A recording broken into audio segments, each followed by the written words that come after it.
Welcome, ladies and gentlemen, to another edition of the Motown's Wrestling Review. I am your host, Tony Motown Allen, the president of the Motown's Wrestling Group on Facebook, and today I am reviewing Monday Night Raw. So, Raw came on a couple of days ago. The show opened up with Jey Uso and LA Knight fighting in the back and everything because LA Knight still kind of pissed off with Jey Uso over getting speared last week, of course. And then the show kicks off with John Cena. John Cena was in the ring, cutting a promo basically on Brock Lesnar and WrestlePalooza. No, it's his final run, his final everything. No, but yeah, he's just talking about Brock Lesnar, the history they have with each other and everything, and hyping up the big pay-per-view match coming up this Saturday. So it was what it was, but John Cena is definitely the biggest babyface in the company right now. Got the biggest pop of the night. But it was what it was. So, and then LA Knight and was in the back with Jey Uso talking to the GM. Oh God, don't remember his name. Don't matter. So basically, LA Knight's gonna get a shot at the Braun Breaker and Braun Strowman, get to pick a partner of his choosing, and he decided to go with Jimmy Uso, which pissed Jey Uso off. We got a lot of Jey Uso, LA Knight, and Jimmy Uso in this episode, though. But it is what it is. The first match of the night was Laura Valkyria versus Roxanne Perez. It was an okay matchup. Laura Valkyria ended up winning with the Nightwing, and this led to after she got the win over Roxanne Perez. But after she got the win over Roxanne Perez, they decided to double team Laura Valkyria. Then out comes Bayley.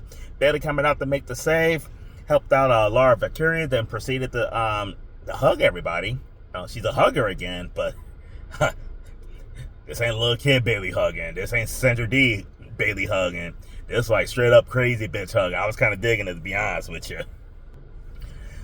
The match with Laura Valkyria and Roxanne Perez, I did give that one a C+. It was an okay match and everything. But then we move on to Penta versus Kofi Kingston. Penta got the feud going on with the New Day right now. Pretty good match though. I mean, I did like the chemistry and the matchup between Penta and Kofi. I think both guys did very well. Penta looked fantabulous. But Penta ends up hitting Kofi Kingston with a Canadian Destroyer, but this one it was like a springboard Canadian Destroyer off the ropes. Pretty impressive move. Kofi stole the fuck out of it. I gave this match a B+. Thoroughly enjoyed it. And then we get LA Knight confronting not confronting, but asking Jimmy Uso to be his tag team partner. He turned that down. Then later on, Jey Uso was talking to Jimmy, basically telling him like LA Knight's going to ask you to be his partner. You're not going to be his partner. You're going to tell him no. And Jimmy was like, oh, no, I already told him no. But when you start ordering me around, like I'm not one of your kids. Last I checked, you didn't have a Ula follow hanging around your neck. So I thought that was a pretty good segment and everything with them two and everything. But man, we get a lot of these guys in this show. And then next up, we had Seth freaking Rollins come out. We had the Becky come out. Seth came out to his music. Becky came out to her music. And then they talked for a while. The outcome, AJ Lee and CM Punk to AJ Lee's music and everything. Seth and Becky looking like a couple of black leather up bitches. CM Punk and AJ Lee sporting the AJ Lee shirt. Man, that man is just so happy. He is just so happy to have his wife back. He didn't even call himself CM Punk. He said he's AJ's husband. Started to chant, AJ's husband. AJ's husband. I can't wait for them to say that about me. I will put it on AJ Lee like this. Oh, that's my number one boo. My number one boo is back. They definitely had some exchange going back and forth, talking about how selfish CM Punk is. Seth alluded to, like, when things don't go his way, he fucking ends up leaving, and AJ better hope he doesn't leave her after this. AJ was looking a little crazy. Actually ended up slapping Seth freaking Rollins on this. But overall, pretty good segment. After she slaps Seth Rollins, he's like, I don't put my hands on a woman, but fortunately I know somebody that will. And Becky looking around like, who you know? She leaves the ring like, this is your fault. You did all this shit. So then him and CM Punk kind of get into a little bit. Becky comes back in the ring, drops AJ Lee. CM Punk gets back in there. She starts slapping CM Punk, and then they leave. So I'm really looking forward to this match, though, at WrestlePalooza on Saturday. Definitely enjoyed this segment. AJ Lee is fucking phenomenal. Next, you got Dragon Lee taking on El Grande Americano. I gave the match a C-. I mean, and it was what it was. I think it's just too much El Dragon Americanos. Like, the second one comes out, AJ Styles come out, get rid of him. Then there's a third one to come out, get rid of AJ. There was just a lot going on in this match. And none of it, I mean, it just reminded me of when you had Doink and the little Dinks and everything. Like, you got the big Americano, you got your little Americano, just like when you had Doink, the clown, and the little midget.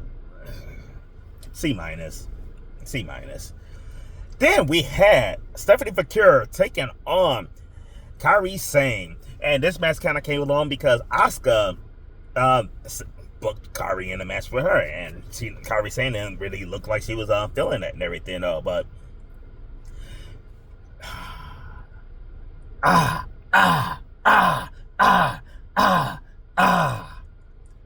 yeah.